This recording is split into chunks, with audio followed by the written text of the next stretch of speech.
मेरा नाम सलीना है। मैं गांव की रहने वाली एक सीधी सादी और मासूम सी लड़की हूँ। मैं अपने चाचा चाची के घर में रहती थी। मेरे अपने माँ बाप तो मुझे इन लोगों के हवाले करके चले गए थे। मैं बहुत खूबसूरत थी। मेरे अंदर कोई कमी नहीं थी। मैं इतनी खूबसूरत थी कि लोग देखते ही मेरी तारीफ किया करते थे। ऊपर वाले ने मुझे बनाने में कोई कमी नहीं छोड़ी थी। लेकिन बदकिस्मती से मैं अंधी थी। मेरी आंखों की रोशनी नहीं थी। मैं इस हसीन दुनिया को नहीं देख सकती थी। ऐसा नहीं था मेरे माँ बाप इस दुनिया में नहीं थे, वो लोग जिंदा थे। पर कहते हैं ना कि पति पत्नी को अपने लड़ाई झगड़े तब तक ही कायम रखने चाहिए जब तक उनके पास औलाद न हो। जब औलाद हो जाती है तो माँ बाप अपने लिए नहीं बल्कि अपनी उस औलाद के लिए सब कुछ बर्दाश्त करते हैं और औलाद की खातिर ही एक दूसरे के साथ एडजस्ट करके ज़िंदगी गुजारते हैं।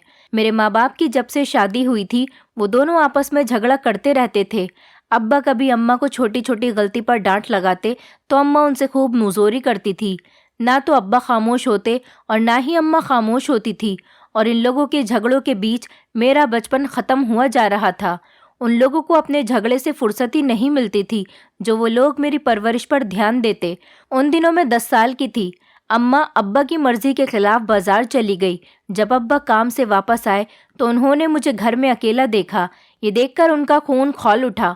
उन्होंने कहा, आने दे आज तेरी माँ को, आज मैं इसको छोड़ूंगा नहीं। इसे शर्म नहीं आती अपनी अंधी बेटी को अकेले घर में छोड़कर जाते हुए। अम्मा जब घर पर आई तो अब्बा ने अम्मा को डांटना शुरू कर दिया। दोनों में बहुत बहस हुई। उस दिन तो झगड़ा इतनी हद तक बढ़ गया था कि अम्मा अब्बा ने एक दूसरे पर हाथ तक उठा लिया था। मेरे अब्बा गुस्से में लड़ झगड़कर घर छोड़कर चले गए। उधर अब्बा के जाने के बाद अम्मा ने मुझे मारना पीटना शुरू कर दिया। मैंने अम्मा से कहा, मुझे क्यों मार रही हो? इसमें मेरी क्या गलती है? मुझ जैसी अंधी की भला क्या गलती हो सकती है? अम्मा कहने लगी, आज झगड़ा तेरी वजह से हुआ है। तेरी सबसे बड़ी गलती तो यही है कि तू अंधी है। जब से तू पैदा हुई है तेरा बाप मेरे पीछे पड़ा रहता है कि इसका ध्यान रखा कर। देखा, आज तुझे भी छोड़कर चला गया और मुझसे कहता है कि इसका ध्यान रख, इसे अकेला मत छोड़। आखिर मैं अपनी मर्जी से कुछ नहीं कर सकती, कहीं नहीं जा सकती। अब तो जंदी को हर वक्त अपने साथ लटका कर तो नहीं रख सकती ना। तेरा बाप तो गया, मैं तुझे अपने साथ नहीं रखूंगी। गांव में तेरे चाचा चाची रहते हैं, तुझे उनके घर भेज दूंगी। आखिर तो मेरी ही सब कुछ थोड़ी है, अपने बाप के रिश्तेदारों की भी तो कुछ लगती है। मैं आज़ादी की ज़िंदगी गुजारना चाहती हूँ। मुझे पता है तेरा बाप अब कभी नहीं आएगा और आ भी गया तो अब की बार मैं उसे छोड़ दूंगी। बस बहुत कर ली मैंने तेरी परवरिश, अब तू जा यहाँ से। अगर तू चाहे तो अपने बाप के साथ रह लेना। जब वो आएगा तो मैं उसे बता दूंगी तू गाँव में है, वो खुद तुझे लेने के लिए आ जाएगा। मैंने अपनी अम्मा से बहुत मिन्नतें की कि मुझे गाँव चाचा के घर मत भेजो, लेकिन वो ज़बरदस्ती मुझे चाचा के घर ले गई। इस तरह से मेरे अब्बा और अम्मा ने मेरे बचपन में भी अंधेरा कर दिया। गांव आने के बाद यहाँ चाचा को अम्मा ने बताया कि मैं इसे कुछ दिनों के लिए छोड़कर जा रही हूँ। कुछ दिनों बाद तुम्हारा भाई आएगा और इसे लेकर चला जाएगा। चाचा चाची को लगा कि मैं उनके घर कुछ दिनों की मेहमान हूँ, लेकिन ना तो कभी मेरे अब्बा मुझे लेने के लिए आए और ना कभी अम्मा ने मुझे अपने पास बुलाया। जब कभी चाची चाचा से मुझे घर भेजने को कहती और चाचा मेरी अम्मा को फ़ोन लगाते तो मेरी अम्मा मेरे लिए उनको 20,000 रुपये हर महीने भिजवा देती। इस तरह से वो लोग खामोश हो जाते और मुझे अपने घर से भेजने को इनकार कर देते। मैं बहुत परेशान हो गई थी। यहाँ चाची ने सिर्फ मुझे पैसों की खातिर अपने घर में जगह दी हुई थी, वरना वो और उनकी बेटियाँ मुझसे बहुत जलती थीं और मेरी खूबसूरती से भी। उनकी बेटियाँ मामूली सी शक्ल की थीं। मेरी उम्र 23 साल हो चुकी थी। कभी कभी मैं अपने बारे में सोचते हुए ये सवाल करती हूँ कि ऊपर वाले ने मुझे ये हुस्न किस लिए दिया है? क्या दर दर की ठोकरें खाने के लिए या फिर अपनी चचेरी बहनों की उतरन पहनने के लिए? मेरे चाचा की बेटियां मुझसे उम्र में 2 या 3 साल छोटी थीं। वो मुझे अपने घर में सिर्फ इसीलिए बर्दाश्त करती थी कि उनके घर में मेरी माँ हर महीने 20,000 रुपये भिजवा देती है। ये लोग मुझ पर बहुत रोब डालती थीं, हमेशा मुझे अंधी अंधी कहकर चिढ़ाती रहती थी। मेरी चाची अपनी बेटियों से कहती, देखो सलीना अंधी होने के बावजूद भी कितनी खूबसूरत है और तुम लोग सब कुछ ठीक ठाक होने के बावजूद भी उसके जितने खूबसूरत क्यों नहीं हो, और इसी वजह से तुम लोगों के रिश्ते भी नहीं हो पा रहे। एक दिन मेरी चाची की बेटी ने अपनी अम्मी से कहा, अम्मी क्यों ना आप इस सलीना की शादी कर दो। मेरी चाची अपनी बेटी से कहने लगी, पागल हो गई है क्या? हर महीने जो 20,000 रुपए की रकम आती है फिर वो आना बंद हो जाएगी, और फिर इस अंधी से शादी भी कौन करेगा? जैसा भी हो 20,000 रुपए के लिए इस अंधी को हमें अपने घर में बर्दाश्त करना ही पड़ेगा। ये सुनकर वो खामोश हो गई। मेरी चाची का बेटा जो मुझसे 2 साल बड़ा था, वो मुझे बहुत पसंद किया करता था और वो रोज़ मेरे कमरे में देर रात तक मुझसे बातें करने बैठ जाता था और मुझे यकीन दिलाता था कि उसे मेरी बहुत फिक्र है। ये बात तो सच थी कि उसे मेरी बहुत फिक्र थी। चाचा की बेटियां तो मुझसे ज़्यादा बात तक नहीं करती थीं। मैं सारा दिन घर में अकेली एक तरफ को ही बैठी रहती थी। वो मेरे पास आकर मुझसे बातें करता था, मेरा हालचाल पूछता था। मुझे यही सब कुछ बहुत अच्छा लगता था। उसने मुझसे कई बार कहा था कि मैं तुम्हें इस घर से कभी जाने नहीं दूंगा। उसका कहना था कि वो मुझे पसंद करता है, मगर मुझे पता था कि वो मुझे पसंद करता है, लेकिन इस घर के बाकी कोई मेंबर मुझे पसंद नहीं करते। ऐसा कभी नहीं हो सकता कि चाची अंधी लड़की को अपने घर की बहू बना ले। वो लोग मुझसे ढंग से बात नहीं किया करते थे, तो फिर अपने बेटे की शादी मेरे साथ कैसे करवा देते? मैं खामोशी से असद की बात सुनती रहती थी। मेरा दिल भी असद के लिए नहीं मानता था। वो अच्छा था, उसकी आदत बहुत अच्छी थी, मेरा ख्याल भी बहुत रखता था, मगर मैंने बचपन से लेकर अब तक की सारी ज़िंदगी इस घर में कैद रहकर गुजार दी थी। शुरू से ही मेरे दिल में ये ख्याल बैठा हुआ था कि इस घर और इस घर के लोगों से मुझे आज़ादी तभी मिल सकेगी जब मेरी शादी हो जाएगी। मुझे अपने चाचा चाची बिल्कुल भी पसंद नहीं थे, क्योंकि वो लोग बहुत लालची थे। अब जबकि मैं यहाँ पर मजबूरी में और अपने माँ बाप की वजह से रह रही हूँ, अगर मेरी आंखों से मुझे दिखता होता तो मैं इस घर को छोड़कर न जाने कब की भाग जाती। लेकिन फिर मेरे दिल में ये भी ख्याल आता था कि मुझ जैसी अंधी लड़की को इस दुनिया में कोई एक्सेप्ट भी तो नहीं करेगा। मैंने असद के अंदर हज़ारों खूबियाँ होने के बावजूद भी उसको खुद से मोहब्बत करने के लिए रोका हुआ था। मैंने चाची के घर में अपनी ज़िंदगी के 11 साल गुजार दिए थे, मगर इस घर में कोई भी मेरा नहीं बन सका। इसलिए मैंने अब अपने हक का फैसला ऊपर वाले पर छोड़ दिया। मैं बस एक तरफ को बैठी रहती और रोती रहती थी। अब अंधी होने के बावजूद मैं कोई काम भी नहीं कर सकती थी। बस मैं महसूस करते हुए अपने हाथों से कुछ एक दो काम कर लेती थी। अभी 2-3 दिन से मैं नोटिस कर रही थी कि मेरी चाची का बिहेवियर मेरे साथ बहुत अच्छा था। न जाने ऐसा क्यों था, मेरी तो कुछ भी समझ में नहीं आ रहा था। वो मुझसे बहुत प्यार से बात करती थी। इस घर में मुझे कभी इतने सालों से ताज़ी खाना नहीं दिया गया और ना ही इन लोगों ने कभी अपने साथ बैठाकर मुझे खाना खिलाया। मुझे रूखा सूखा जो भी खाने को दे दिया करती थी, मैं खुशी खुशी खा लिया करती थी। मुझे अच्छी तरह से याद है, कुछ दिनों पहले मेरी चाची ने मुझे सड़ा हुआ खाना दे दिया था। अब तो मैं ये चीज़ देख भी नहीं सकती थी कि खाना सड़ा हुआ है या सही है। मैं खाना खाने जा ही रही थी। घर में मेहमान आए हुए थे। मेरी चाची की अम्मी आई हुई थी। उन्होंने अचानक मेरे हाथ से खाना छीन लिया और कहने लगी, बेटी तुम ये क्या खा रही हो? ये खाना तो ख़राब है और इसमें से बदबू भी आ रही है। मैंने कहा, मुझे क्या पता, ये खाना तो मुझे चाची ने दिया है। बदबू तो मुझे भी आ रही है, लेकिन मैंने सोचा बदबू शायद कहीं और से आ रही होगी। इस बात पर चाची की अम्मी ने चाची को बहुत डांटा। वो कहने लगी, इतना जुल्म मत किया करो बेचारी बच्ची पर। ये बेचारी अंधी है तो क्या हुआ, तुम इसके अंधेपन का फ़ायदा तो मत उठाओ। मेरी चाची कहने लगी, खाना सब लोगों के खाने के बाद ख़त्म हो गया था, इसलिए मैंने इसको परसों का रखा हुआ ख़राब खाना दे दिया। मैंने सोचा इसे कुछ पता नहीं चलेगा। चाची अपनी अम्मी से बहुत शर्मिंदा हो रही थीं। उनकी अम्मी ने कहा, ऐसा मत करो किसी लाचार इंसान के साथ। ऊपर वाला सब देख रहा है, एक न एक दिन तुम्हें भी इसका बदला ज़रूर देगा। उन्होंने मुझे उठाकर खड़ा किया और चाचा से कहा कि इसे बाजार से कुछ खाने के लिए लाकर दो। घर में सब लोग ही चाची की अम्मी से बहुत डरते थे, क्योंकि वो बहुत कड़े मिजाज की औरत थी। चाची की अम्मी के सामने किसी की भी नहीं चलती थी। उस दिन चाची की अम्मी की वजह से मैं वो सड़ा हुआ खाना खाने से बच गई थी। अगर मैं वो खाना खा लेती तो शायद मैं बीमार हो सकती थी।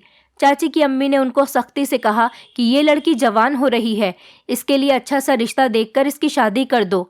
ये बात सुनकर चाची कहने लगी, लेकिन अम्मी, पहले मैं अपनी बेटियों की शादी करना चाहती हूँ, बाद में इसकी शादी करूँगी, और फिर इस अंधी से शादी कौन करेगा? चाची की अम्मी कहने लगी, ऐसा नहीं कहते। अगर इसकी रोशनी ऊपर वाले ने छीनी है तो वही इसकी आंखों की रोशनी लौटा भी सकता है। तुम अच्छा सा रिश्ता देखकर इसकी शादी कर दो। दुनिया में ऐसे बहुत से लोग हैं जो ऐसे लोगों से भी शादी करते हैं, और तुम्हारी बेटियां इसकी छोटी बहन हैं, तो इसीलिए पहले इसकी शादी होनी चाहिए। ये तुम्हारी बेटियों से उम्र में बड़ी है। अगर इसके माँ बाप ने इसे छोड़ दिया है तो क्या हुआ, ऊपर वाले ने तुम्हें ये तौफीक तो दी है कि तुम इसके माँ बाप बनकर इसके सर पर हाथ रखो। चाची की अम्मी बहुत अच्छी औरत थी। वो हमेशा अच्छे और भलाई के रास्ते पर ही चलती थी और दूसरों को भी वही सीख देती थी। फिर अब न जाने चाची को ऐसा क्या हो गया था कि उनका और उनकी बेटियों का बिहेवियर मेरे साथ इतना प्यारा हो गया था कि मुझे सोच सोच कर हैरत ही हो रही थी। मैं समझ गई थी कि इसमें भी चाची की कोई चाल हो सकती है, क्योंकि मैं इस दुनिया की हकीकत जान चुकी हूँ। इस दुनिया की हकीकत खेल तमाशे के सिवा कुछ भी नहीं है। मैं चाची के इतने अच्छे बिहेवियर की वजह जान नहीं पाई थी, इसीलिए रोज की तरह मैं नॉर्मल ही रही थी। मैंने सुना था कि इस गांव में कोई अरबी आदमी आया है और लोग उससे बहुत खुश थे, बल्कि वो आदमी इस गांव के सरपंच के घर पर ही ठहरा हुआ था। सुना था कि वो इस गांव के सरपंच के बेटे का दोस्त है और वो अब इस गांव को देखने के लिए आया है। सरपंच का बेटा अरब में काम करने के लिए गया हुआ था। वहां पर उसकी दोस्ती इस अरबी आदमी के साथ हो गई, तो ये दोनों साथ इस गांव में आ गए। काफी दिनों से गांव में अरबी आदमी का बहुत जोर शोर हो रहा था। सारे गांव वाले उसकी बहुत खातिर कर रहे थे। काफी दिनों से मुझे चाची भी बहुत खुश नजर आ रही थी। मैं सारा दिन घर की गैलरी में बैठी रहती थी, क्योंकि घर के अंदर तो मुझसे कोई बात नहीं करता था, इसलिए मैं गैलरी में बैठकर अपना टाइम पास करती थी। वहां से मुझे शोर की आवाज़ें सुनाई देती थी और आसपास में क्या हो रहा है वो सब कुछ पता चलता रहता था। आवाज़ों से आइडिया लगा लेती थी कि कब क्या हो रहा है। जब रात हो जाती तो अपने कमरे में जाकर सो जाती थी और दिन निकलता तो फिर से गैलरी में रखी हुई कुर्सी पर बैठ जाती थी। चाची अब मुझसे बहुत अच्छे से बात करती, मेरा बहुत ख्याल रखती। अगर उनकी बेटियां मुझे कुछ उल्टा सीधा कहती तो फौरन अपनी बेटियों को डांट दिया करती थी। मुझे लगा कि शायद ये सब कुछ चाची की अम्मी की डांट का नतीजा है। शायद चाची को अपनी अम्मी की बातें समझ आ चुकी हैं। उस दिन जो बातें उन्होंने मेरे बारे में अपनी बेटी को कही थी, तो शायद चाची को थोड़ी शर्मिंदगी महसूस हुई हो और उनके दिल में मेरे लिए रहम आ गया हो। मैंने सोचा, चलो अच्छा है, इतने सालों में ही सही, पर चाची के दिल में मेरे लिए मोहब्बत जाग गई। यही मेरे लिए बहुत बड़ी बात है। मेरी आंखों में आंसू आ गए थे। मैं यही सब कुछ सोचते हुए रो रही थी। तभी अचानक मुझे बाहर से किसी के बोलने की आवाज़ आने लगी। बाहर कुछ मर्दों के बोलने की आवाज़ आ रही थी, लेकिन उन बातों में कहीं ना कहीं मेरा नाम भी आ रहा था। मैं ठीक से कोई बात नहीं सुन पा रही थी। मैं धीरे धीरे कमरे की तरफ जाते हुए बातें सुनने की कोशिश करने लगी। पता चला कि गांव के सरपंच हमारे घर में बैठे हुए थे। न जाने वो लोग क्या बातें करके थोड़ी देर के बाद चले गए थे। उनके जाने के बाद फिर चाचा चाची आपस में बातें करने लगे। मैंने सुना कि चाचा जी चाची से कह रहे थे कि अगर मैंने इसकी शादी कर दी तो कहीं ऐसा ना हो कि इसकी माँ इस बात का बुरा मनाए और हमें पैसे देना भी बंद कर दे। फिर चाची ने कहा कि इसमें कौन सा इतनी फिक्र करने वाली बात है, हमें वो अरबी आदमी तुम्हारी भाभी से ज्यादा पैसे दे रहा है, तो फिर हम इसे इस अरबी आदमी के हाथों बेच देते हैं और खामोश रहते हैं। हम इसकी माँ को कहेंगे कि कहीं ना कहीं हमने इसकी बेटी की शादी कर दी है। वो जिस तरह से हर महीने पैसे भिजवाती रहती है, इसी तरह से भिजवाती रहेगी। ऐसे करके ये मुसीबत ये हमारे घर से चली भी जाएगी और हमारे पास पैसे भी आते रहेंगे। और अरबी आदमी तो हमें पूरे 5 लाख रुपए दे रहा है, तो फिर हमें इतनी ज़्यादा टेंशन लेने की कोई ज़रूरत नहीं है। हम खामोशी से इसकी शादी अरबी आदमी के साथ कर देते हैं। वो आदमी काफ़ी दिनों से हमसे रिक्वेस्ट कर रहा है कि इस लड़की से मेरी शादी कर दो। अब जब आज अरबी आदमी इससे शादी करने की हमें इतनी बड़ी रकम देने के लिए कह कर गया है, तो इसमें तो हमारा ही फ़ायदा है। वो इसे यहाँ से लेकर भी जा रहा है और साथ साथ 5 लाख रुपए की रकम भी हमें देकर जा रहा है। इससे अच्छी हमारे लिए कोई बात नहीं हो सकती। मैं तो कहती हूँ कि खामोशी से इसका निकाह अरबी आदमी के साथ करवा दो। इसे कुछ पता भी नहीं चलेगा। इसे हम यही कहेंगे कि हम तेरी शादी गांव के ही किसी लड़के के साथ करवा रहे हैं, और फिर संधि को क्या पता कि कौन अरबी आदमी है और कौन गांव का है। मेरे चाचा जी कहने लगे, तुम कह तो ठीक रही हो, तो फिर हम ऐसा ही करते हैं। अब मैं समझ गई थी कि इतने दिनों से चाची जी का बिहेवियर मेरे साथ इसीलिए अच्छा चल रहा था। वो अरबी आदमी चाची से मेरा रिश्ता मांग चुका है। अब मुझे समझ आया था कि मैं तो अपने चाचा चाची के लिए बड़ी कीमती चीज़ हूँ। मेरे होने से उनका कोई नुकसान नहीं है। हर महीने उनके पास 20,000 रुपये आते हैं और अब साथ ही साथ अब तो मेरी शादी पर भी उनको 5 लाख रुपए मिलने वाले हैं। मैं उनकी चाल को समझ गई थी। वो मेरी इतनी आसानी से किसी दूसरे से शादी नहीं करा सकते, और अब वो पैसों के लालच में आकर अरबी आदमी से मेरी शादी करवा भी देंगे तो मेरे घर वालों को ये भी नहीं बताएंगे कि मेरी शादी हो चुकी है। इस दुनिया में कोई किसी का अपना नहीं है सिवाय पैसे के। ये बात आज मुझे इन लोगों ने लालच से सिखा दी थी। मैं खामोशी रही थी। मैंने अपनी जुबान से एक शब्द भी नहीं निकाला था। 2 दिन बाद मुझे घर में बहुत चहल पहल की आवाज़ आ रही थी। मैंने चाची से सबकी वजह पूछी तो वो कहने लगी, आज तुम्हें देखने के लिए कुछ लोग आ रहे हैं। मैं बहुत हैरान हो गई थी। मेरे साथ ये सब कुछ क्या हो रहा था? मैं शादी नहीं करना चाहती थी, लेकिन मैं इन लोगों के बीच अपनी मर्जी नहीं चला सकती थी। और सबसे ज़्यादा गुस्सा तो मुझे उस अरबी आदमी पर आ रहा था जिसने मेरी कीमत मेरे चाचा चाची से लगा दी थी। एक बार भी किसी ने मेरी मर्जी पूछने की कोशिश तक नहीं की थी। मैंने चाची से पूछा, कैसे लोग हैं जो हमारे घर पर आ रहे हैं? मेरी चाची कहने लगी, मैं तुम्हारी शादी करवाना चाहती हूँ। मैंने कहा, पर मुझसे शादी कौन करेगा? चाची ने कहा कि एक बेचारा गरीब लड़का है। वो तुम्हारी आंखों की रोशनी पर नहीं बल्कि तुम्हारी खूबसूरती पर फिदा हुआ है। वो तुम्हें बहुत खुश रखेगा और तुम हम लोगों से दूर भी नहीं रहोगी, इसी गांव में रहोगी। बस मुझे तो खुशी इस बात की हो रही है कि तुम्हारा घर बस जाएगा। मैं तुम्हारा घर बसता हुआ देखना चाहती हूँ बेटी। बाद में ही मैं अपनी बेटियों की शादी करूँगी। पहले तुम्हारी शादी धूमधाम से कर दूँ। मेरी बेटियों का क्या है, वो तो बिल्कुल ठीक है। उनकी शादियाँ तो आसानी से कहीं ना कहीं पर हो जाएंगी। ये रिश्ता बड़ी मुश्किल से मिला है बेटी। अगर ये रिश्ता भी हमारे हाथ से चला गया तो तुम्हारे रिश्ते में बहुत दिक्कत आएगी और तुम सारी जिंदगी इसी तरह से कुंवारी बैठी रहोगी। मैंने चाची से कहा, चाची आप इस रिश्ते के लिए इनकार कर दो। मैं ये शादी नहीं करना चाहती। चाची को उम्मीद नहीं थी कि मैं रिश्ते से इनकार भी कर सकती हूँ। उन्हें तो मैं बहुत सीधी लगती थी। मैं नहीं करूँगी ऐसे लड़के से शादी जिसको मैं जानती तक नहीं थी। चाची कहने लगी, नहीं सलीना, लड़का बहुत अच्छा है और तुम्हें बहुत खुश रखेगा। फिलहाल मैं खामोश हो गई थी। मैं कुछ कर भी तो नहीं सकती थी, इसीलिए इसी को मैंने अब अपना नसीब समझ लिया था। मैं दिन रात रोती रहती थी क्योंकि मेरे लिए एक अच्छी बात ये भी थी, मेरी इस घर से जान छूट रही थी। लेकिन मेरे दिल में एक डर ये भी था कि मैं अब किसी नई मुसीबत में तो फंसने नहीं जा रही हूँ। उस अरबी आदमी ने मेरी चाची से ये कह दिया था कि उसे दहेज में कुछ नहीं चाहिए। ये बात सुनकर तो मेरे चाचा चाची और भी ज्यादा खुश हो गए थे। यही वजह थी कि मेरी शादी बिना किसी रुकावट के हो रही थी। मेरी शादी की तारीख भी तय हो चुकी थी। मैं इस शादी से बिल्कुल भी खुश नहीं थी। शादी से एक रात पहले मैंने चाची और उनकी बेटी को आपस में बातें करते हुए सुना था। चाची की बेटी कह रही थी कि अम्मी, तुम इतने अमीर आदमी की शादी सलीना से क्यों करवा रही हो? चाची अपनी बेटी से कहने लगी, तुम्हें क्या पता कि इस शादी से हमारा कितना फायदा है। मैं सब कुछ समझ रही थी कि चाची किस फायदे की बात कर रही है। मेरा निकाह सादगी से उस अरबी आदमी के साथ हो गया था और मैं विदा होकर उस अरबी आदमी के घर चली गई थी। अभी तो वो अरबी आदमी इस गांव में ही रह रहा था। मुझे नहीं पता था कि वो देखने में कैसा है, लेकिन मैंने सुना था कि अरबी आदमी एक साथ कई शादियां करते हैं। उनका दिल कभी एक औरत से नहीं भरता और वो लोग अच्छी लड़कियां खरीदकर अपने शहर में भी ले जाकर बेच देते हैं। मुझे शक्ल सूरत से कोई मतलब नहीं था।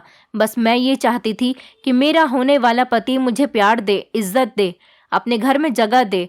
और मुझे पता था कि मेरे साथ ऐसा कुछ नहीं होने वाला, क्योंकि इस अरबी आदमी ने मेरी चाची से मुझे खरीदा था।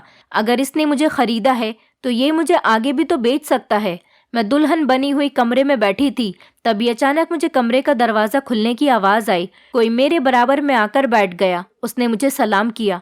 मैं समझ गई थी कि यह अरबी आदमी है और यही मेरा पति है जिससे मेरी शादी हुई है। मुझे कुछ गलत होने का एहसास हो रहा था। खैर, थोड़ी देर के बाद जब मेरे पति ने मेरा घूंघट उठाया तो उसने मेरी खूब तारीफ करनी शुरू कर दी। लेकिन जैसे ही उसने मुझे छूने की कोशिश की, मेरे शरीर को करंट लग गया और मैं झट से पीछे हट गई थी।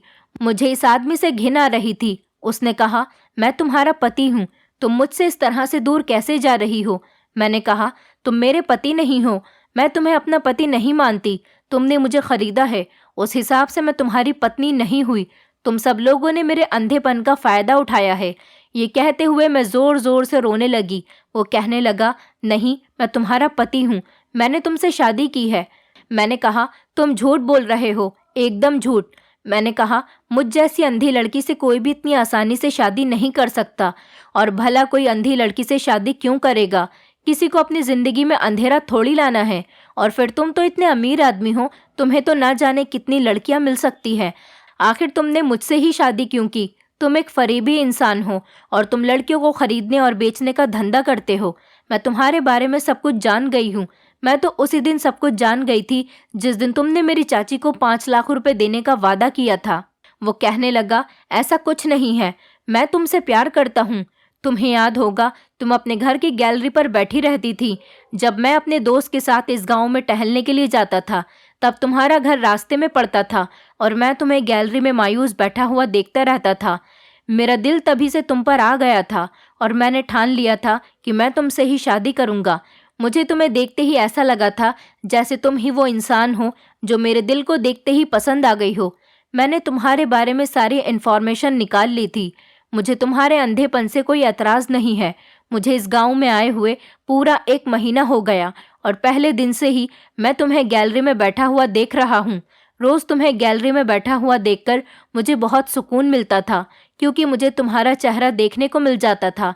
इसलिए मैंने सरपंच जी से कहकर तुम्हारे घर पर रिश्ता भिजवा दिया, लेकिन तुम्हारे चाचा ने इस शादी से इनकार कर दिया। लेकिन मैं तो तुमसे ही शादी करना चाहता था। गांव के कुछ लोगों से मुझे पता चला कि तुम्हारे चाचा चाची बहुत लालची लोग हैं। इसलिए मैंने उन लोगों को 5 लाख रुपए देने का लालच दिया, जिसकी वजह से उन लोगों ने तुम्हारी शादी मेरे साथ कर दी। मैं जोर जोर से रोने लगी। मैंने कहा, तुम मुझसे झूठ बोल रहे हो कि तुमने मुझे गैलरी में देखा। मैं तुम्हें अच्छी लगी तो तुमने सोचा कि इसे अपने देश जाकर बेच दूंगा। तुम्हारे देश में तो 5 लाख रुपए क्या, तुम्हें मेरे शरीर के 5 करोड़ रुपए मिल जाएंगे। सब लोगों ने मिलकर मेरे साथ बहुत बड़ा धोखा किया है। तुम क्या समझते हो कि मैं तुम्हारी चालबाजियों में आ जाऊंगी? तुम एक अरबी आदमी हो और अरबी लोगों का यही काम होता है। एक से दिल नहीं भरा, दूसरी खरीद ली, दूसरी से दिल नहीं भरा तो तीसरी खरीद ली। तुम लोगों के पास जितना पैसा होता है इतनी ही औरतें होती हैं। मुझसे दूर रहना, मेरे करीब आने की कोशिश भी मत करना। अगर तुमने धोखे से भी ऐसा किया तो मैं अपनी जान ले लूंगी। वो कहने लगा, सलीना, तुम मुझे गलत समझ रही हो। मैं अरबी हूं तो क्या हुआ, मैं हूं तो एक इंसान ही। मेरे सीने में भी दिल धड़कता है। मैं उसकी बात सुनकर जोर जोर से चिल्ला रही थी। मुझे उससे नफरत हो रही थी। मैंने कहा, तुम शरीफ इंसान नहीं हो, तुम मौके का फायदा उठाने वाले इंसान हो। वो अरबी आदमी कहने लगा, मैं मौके का फायदा उठाने वाला इंसान नहीं हूँ। मैं इतना बुरा नहीं हूँ जितना तुम मुझे समझ रही हो। मैं दूसरों की जैसा नहीं हूँ। तुम मुझे ऐसे लोगों के साथ मिला रही हो जो औरतों को खरीदता है, लेकिन मैं उनमें से बिल्कुल भी नहीं हूँ। मैंने कहा, अगर ऐसा नहीं है तो तुमने मुझसे सीधी तरह शादी क्यों नहीं की? तुमने भी तो मेरी कीमत लगाई है। उस अरबी आदमी ने फिर से वही बात कही। मैंने तुम्हारे घर पर रिश्ता भेजा था तो तुम्हारे चाचा चाची ने मना कर दिया था। अब बताओ मैं क्या करता? मैं उनको पैसे देने पर मजबूर हो गया था, क्योंकि मुझे तुम्हें हासिल करना था। खैर रहने दो, तुम मुझे गलत समझती हो, गलत समझती रहो, तुम्हारी कुछ समझ में नहीं आएगा। मैं रोते हुए उससे कहने लगी कि तुम कमरे से चले जाओ, मुझे और परेशान मत करो। वो खामोशी से कमरे से बाहर निकल गया था। फिर शायद सारी रात वो कमरे के अंदर आया ही नहीं था। उस रात मुझे रोते हुए दिन निकल आया था। मैं वहीं कमरे में ही बैठी रही थी। मैंने खड़े होने की कोशिश की क्योंकि मुझे बहुत तेज प्यास लग रही थी और मुझे पानी पीना था। मैं 2-3 कदम ही आगे चली थी कि अचानक गिर गई। मुझे अपनी फूटी हुई किस्मत पर बहुत रोना आ रहा था और साथ ही साथ अफसोस भी हो रहा था। मैंने कसम खा ली थी कि मैं पलटकर कभी अब चाचा चाची के घर नहीं जाऊंगी।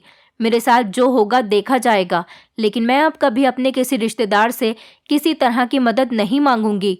मेरे माँ बाप ने ही कभी मुझे नहीं समझा तो मेरे चाचा चाची भला मुझे क्या समझते, जिन्होंने मुझे चंद पैसों के लिए इस आदमी के हाथ बेच डाला है।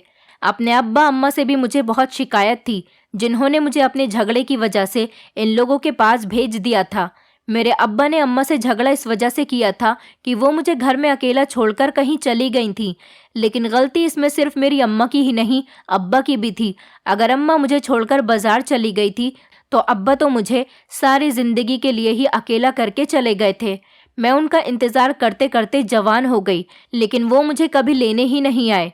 और अम्मा, वो तो हर महीने मेरे खर्चे के पैसे भेजती रहती, लेकिन उन्हें शायद ये नहीं पता था कि औलाद को पैसों की नहीं बल्कि प्यार मोहब्बत की ज़रूरत होती है।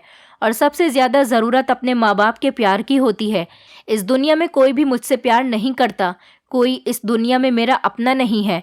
मेरे अंदर लोगों के ऊपर भरोसा करने की सारी हिम्मत ख़त्म हो गई है। फिलहाल मैं घर में ही रहती थी। जब से वो अरबी आदमी घर में आता जाता रहता था, वो मुझसे किसी तरह की कोई बात नहीं करता था। वो मेरे आगे खाना रखकर कहता, तुम्हारे आगे खाना रखा हुआ है, खा लो, और अगर तुम्हें किसी चीज़ की ज़रूरत हो तो मुझे बता देना। मैं उससे कोई बातचीत नहीं करती थी और खामोशी से खाना खा लिया करती थी। एक दिन मेरा पति मेरे पास आया और मुझसे कहने लगा, मैंने तुम्हारा सामान पैक कर दिया है। हमारी टिकट भी कंफर्म हो गई हैं। हम आज रात की फ़्लाइट से यहाँ से निकल जाएंगे। मुझे पता था एक न एक दिन ये दिन ज़रूर आना था। अब ये आदमी मुझे लेकर जाएगा और मुझे किसी के हाथ बेच देगा। मेरी किस्मत में यही लिखा हुआ था। अब मेरे पास इस सब को बर्दाश्त करने के अलावा और कोई चारा नहीं था। मैं चुपचाप उसकी बात सुनती रही थी और वो मुझे सऊदी अरब लेकर जा रहा था। हम लोग सऊदी अरब पहुंच चुके थे। वो अरबी आदमी मेरा हाथ पकड़कर किसी घर में ले गया। वहां जाने के बाद मुझे कुछ औरतों और आदमियों के बोलने की आवाज़ आ रही थी। घर के अंदर जाते ही उस अरबी आदमी ने मुझसे कहा, सलाम करो सलीना, ये मेरा घर है, मैं तुम्हें अपने घर लेकर आया हूँ। मैंने सलाम किया तो वहाँ पर एक बूढ़ी औरत की आवाज़ आने लगी। उन्होंने कहा कि मैं तुम्हारे पति की अम्मी हूँ, इसका नाम अयान है और ये मेरा बेटा है। ये तुम्हारा ससुराल है बेटी। इस घर में तुम्हें हम लोग बहुत प्यार करेंगे। फिर एक एक करके मुझे इस घर के हर मेंबर ने अपना इंट्रोडक्शन दिया, लेकिन वहाँ पर एक लड़की मौजूद थी जो कि अयान की बहन थी। उसका नाम साइमा था। मुझे आवाज़ आ रही थी कि उसने अयान से कहा, तुम ये कैसी लड़की उठाकर लाए हो? अगर हिंदुस्तान की किसी लड़की से शादी की थी तो किसी ढंग की लड़की से ही शादी कर लेते। ये लड़की तो अंधी है। वो अरबी आदमी खामोशी से अपनी बहन से कहने लगा, चुप कर जाओ, ये मेरी पत्नी है। मेरी इससे शादी हो चुकी है और मैंने अपनी मर्जी से इससे शादी की है। मैं खामोश रही थी। मैं समझ गई थी कि उसकी बहन को मैं पसंद नहीं आई हूँ। वो मुझे कमरे में लेकर चला गया। वहाँ जाने के बाद मुझसे कहने लगा, तुम्हें यहाँ पर किसी चीज़ की कोई परेशानी नहीं होगी। ये मेरा घर है और मेरी फैमिली यहाँ पर रहती है। तुम्हें अगर कोई भी काम हो मेरी बहनों या फिर मेरी अम्मी से कह सकती हो। मैंने कहा, तुम्हारा नाम अयान है, तुमने मुझे अपना नाम नहीं बताया। कहने लगा, तुमने कभी मेरा नाम पूछा ही नहीं। मैंने कहा, जो फ्रॉड लोग होते हैं वो सबसे पहले अपना असल नाम छुपाते हैं। वो कहने लगा, ये मेरा असली नाम ही है। मुझे कभी ऐसा मौका ही नहीं मिला कि मैं तुम्हें अपना नाम बता सकूं। मैंने तुमसे कोई झूठ नहीं बोला। मैंने कहा, मैं कैसे यकीन कर लूं तुम्हारी बात का?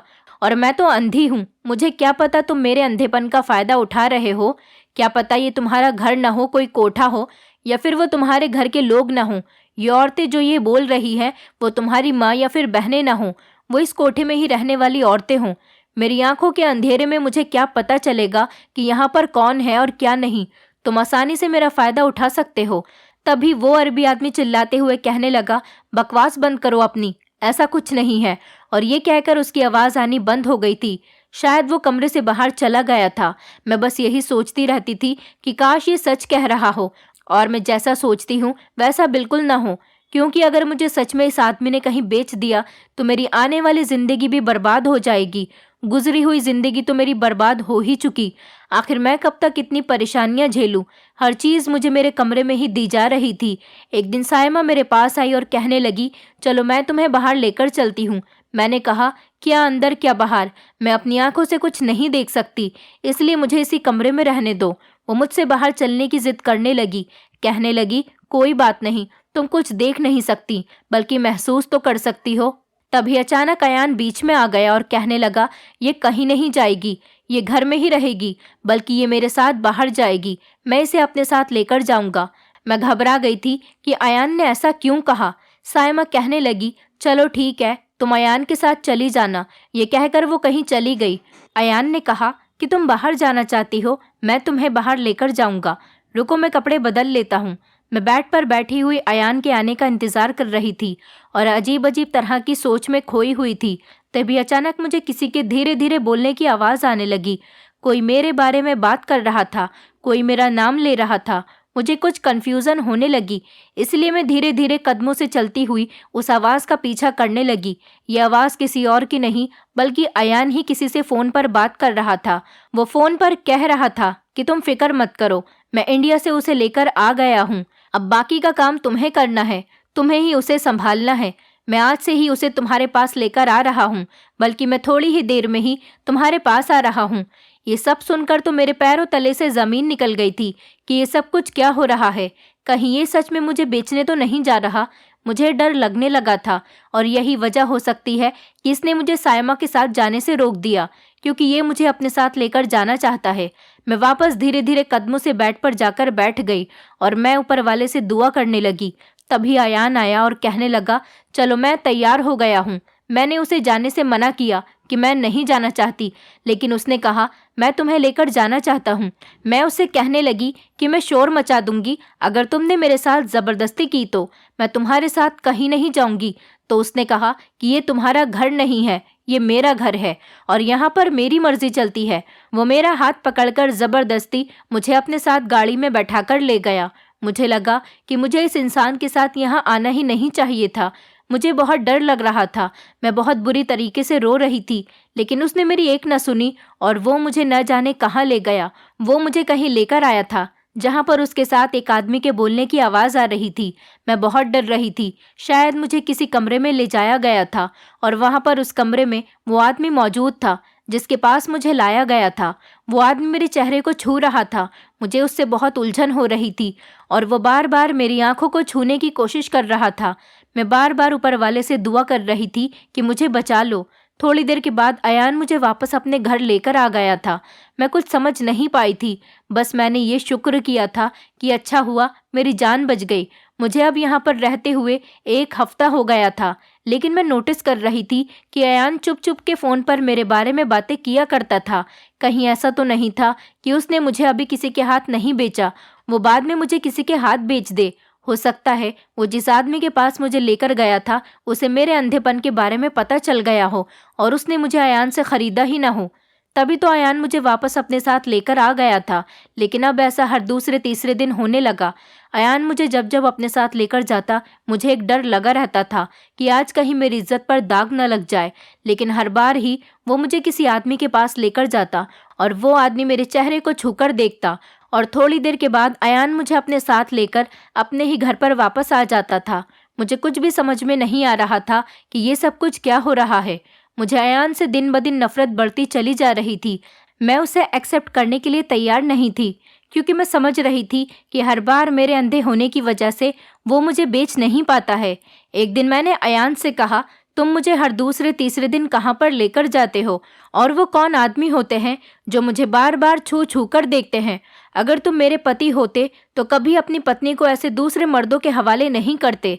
मैं जानती हूँ तुम मेरी खूबसूरती दिखाने के लिए उन लोगों के पास मुझे लेकर जाते हो, और जब उन लोगों को पता चलता है कि मैं अंधी हूँ और फिर वो लोग मुझे तुमसे खरीदते ही नहीं। सच कहूँ तो मुझे खरीद कर तुम्हारा बहुत नुकसान हुआ। अयान कहने लगा, तुम ऐसा ही समझ लो, कल मैं तुम्हें बेचने जा रहा हूँ। मैं उसकी ये बात सुनकर बहुत डर गई और कहने लगी, तुम ये क्या बकवास कर रहे हो? वो कहने लगा, अभी तक तो मैंने तुम्हें नहीं बेचा था, लेकिन कल मैं तुम्हें सच में बेचने जा रहा हूँ। मैं ज़ोर ज़ोर से चिल्लाने लगी और कहने लगी, तुम्हारे साथ अच्छा नहीं होगा अगर तुमने मेरे साथ कुछ भी किया तो। दूसरा दिन निकल आया था। अयान अपने कहने के मुताबिक मेरा ज़बरदस्ती हाथ पकड़कर मुझे न जाने गाड़ी में बिठाकर कहाँ पर लेकर चला गया था। आज मुझे बहुत सारे मर्दों के बोलने की आवाज़ आ रही थी। मैं अयान से कह रही थी, मुझे जाने दो, तुम्हारे साथ अच्छा नहीं होगा। मैं ज़ोर ज़ोर से चिल्ला रही थी। तभी किसी ने मेरे मुंह पर टेप लगा दिया। मेरी आंखों से आंसू नहीं रुक रहे थे। आज मुझे अफसोस हो रहा था कि ये दुनिया लाचार इंसान का बहुत गलत फ़ायदा उठाती है। फिर अचानक किसी ने मेरे हाथ में सुई चुभो दी और मैं बेहोश हो गई। उसके बाद मुझे कुछ पता ही नहीं चला कि मेरे साथ क्या हुआ। मुझे लगभग 5 दिन के बाद होश आया था। मुझे ऐसा लग रहा था जैसे मेरी आंखों पर कोई वजन रखा हुआ है। किसी ने मेरी आंखों पर हाथ लगाया और उसने मुझसे कहा कि धीरे धीरे अपनी आंखें खोलो। मैंने अपनी आंखें धीरे धीरे खोली तो ये देखकर मैं हैरान रह गई थी कि मैं तो सच में अपने सामने खड़े हुए इंसान को देख रही थी। ये एक आदमी था, ये कोई और नहीं बल्कि ये डॉक्टर था। फिर मैंने उस कमरे में मौजूद बाकी लोगों को देखा। इन सब लोगों को मैंने पहली बार देखा था, लेकिन मैं सबकी आवाज़ अच्छे से पहचान सकती थी। यहाँ पर बहुत सारे लोग मौजूद थे। वो बूढ़ी औरत मेरे पास आकर बोली तो मैं उसकी आवाज़ पहचान गई कि ये अयान की अम्मी है। सायम अभी मेरे करीब आकर बोलने लगी थी। मैं साइमा की आवाज़ भी पहचान गई थी कि ये साइमा है। और सबसे अच्छी बात ये कि जब अयान मेरे करीब आकर मुझसे बात करने लगा तो मैं उसे भी पहचान गई थी। अयान को देखकर मैं हैरान रह गई थी कि अयान बहुत खूबसूरत और कम उम्र का लड़का था, जिसे मैं अभी तक अरबी आदमी समझती आई थी। अयान मुझे देखकर कहने लगा, लो, मैंने तुम्हें बेच दिया। मैं समझ गई थी कि उसने मेरे साथ क्या किया था। मैंने उसके आगे हाथ जोड़ दिए। मैंने कहा, मुझे माफ़ कर दो, मैं तुम्हें गलत समझती रही। अयान ने बताया कि उसने जब से मुझे पहली बार देखा था तब से ही उसे मुझसे प्यार हो गया था, और जब उसे पता चला कि मैं अंधी हूँ और इस घर में मेरी कोई इज्जत नहीं, तब से उसे मुझसे और भी ज़्यादा प्यार हो गया और उसने अपने दिल में ठान लिया कि वो मुझे सऊदी अरब लेकर जाएगा और मेरी आंखों का ऑपरेशन करवाएगा। अयान मुझे हर बार किसी आदमी के पास नहीं लेकर जाता था, बल्कि वो तो मुझे डॉक्टर के पास लेकर जाता था और वो डॉक्टर से ही मेरे बारे में बातें करता था। मुझे यकीन नहीं हो रहा था कि मैं आज अपनी आंखों से इस हसीन दुनिया को देख सकती हूँ, और जिस इंसान ने मुझसे शादी की उसने मेरे साथ कोई धोखा नहीं किया, बल्कि उसने मेरी आंखों की रोशनी मुझे वापस करा दी। आज उसी की वजह से मैं इस दुनिया को देख सकती थी। अयान के साथ साथ उसकी फैमिली भी बहुत अच्छी थी कि जिन लोगों ने एक अंधी लड़की को एक्सेप्ट कर लिया था। जब मैं पूरी तरह से रिकवर हो गई तो अयान मुझसे कहने लगा, अब मैं तुम्हें इस दुनिया की सबसे हसीन चीज़ और सबसे खूबसूरत जगह लेकर जाना चाहता हूँ। अयान मुझे हिंदुस्तान लेकर आ गया और यहाँ पर मुझे एक घर में लेकर आया। उस घर के अंदर कोई लंगड़ी सी औरत बैठी हुई थी। अयान ने मुझे बताया कि ये तुम्हारी अम्मी है। मैंने कभी अपनी अम्मी की शक्ल को नहीं देखा था, लेकिन जब उन्होंने मुझसे बात की तो मैं उनकी आवाज़ सुनकर ही पहचान गई थी कि ये मेरी अम्मी है। वो मुझे गले लगाना चाहती थी। जब उन्हें पता चला कि मेरी आंखों की रोशनी आ गई तो उन्हें यकीन नहीं हुआ। वो मुझसे गले लगना चाह रही थी, लेकिन मैं उनके गले नहीं लगी। मैंने उनसे कहा कि आपकी यह हालत कैसे हो गई? उन्होंने मुझे बताया कि मैंने तुम्हारे साथ जैसा किया, ऊपर वाले ने मेरे साथ उसका वैसा ही बदला लिया। तुम्हारे अब्बा तो इस दुनिया को छोड़कर जा चुके हैं। मैंने तुम्हारे अब्बा के मरने की खबर सुनने के बाद एक अमीर आदमी से शादी कर ली थी और वही आदमी तुम्हारे खर्चे के पैसे भिजवाया करता था। लेकिन एक दिन मेरा उस आदमी के साथ भी झगड़ा हो गया और गुस्से में आकर उसने मेरी एक टांग तोड़ दी और उसने मुझे तलाक देकर छोड़ दिया। उस दिन मुझे अपनी गलती का एहसास हुआ था कि अगर मेरी बेटी होती तो वो मेरा सहारा बनती। मैं अकेली इस घर में रहती हूँ और अपना कोई ना कोई जेवर बेचकर अपनी शर्मिंदगी मिटाने के लिए तुम्हारे खर्चे के पैसे भेजा करती थी। मैंने अम्मा को बताया कि अफसोस, आप मेरे लिए सिर्फ पैसे ही भेजती रह गईं और यहाँ मेरी जिंदगी में इतना बड़ा बदलाव आ गया। अम्मा ने कहा कि मुझे माफ़ कर दो बेटी। मैंने उनको माफ़ तो कर दिया, लेकिन ना तो मैं उनके गले लगी और ना ही मैंने उनसे कोई हमदर्दी जताई। मैं उनको छोड़कर आ गई। अयान ने कहा कि तुम अपने माँ बाप से मिलने के लिए बहुत तरस रही थी, मैं इसीलिए तुम्हें यहाँ लेकर आया था। मैंने कहा, ये लोग मेरे माँ बाप नहीं हैं। अगर ये मेरे माँ बाप होते तो अपनी अंधी बेटी की बहुत फिक्र करते। अब मैं ठीक हो गई हूँ, मुझे इन लोगों की कोई ज़रूरत नहीं। अयान ने कहा, अच्छी बात है, तुम मेरे साथ चलो और मेरे साथ ही रहना। मैं वापस अयान के साथ सऊदी अरब चली गई और अब मैं अपने पति के साथ सऊदी अरब में ही रहती हूँ। मैं अपने पति के साथ बहुत खुश हूँ। ऊपर वाले ने देर से ही सही पर मेरी ज़िंदगी को पूरी तरह से बदल कर रख दिया था। मैं आप लोगों से यही रिक्वेस्ट करना चाहती हूँ कि कभी अपने झगड़ों के बीच अपने बच्चों को न लाएं और उनकी आने वाली ज़िंदगी को बर्बाद ना करें, वरना हर बच्चे की ज़िंदगी दूसरे लोगों के हाथों इसी तरह बेकार हो जाएगी जैसे कि मेरी हो गई थी। दोस्तों, उम्मीद करती हूँ आपको हमारी कहानी पसंद आई होगी।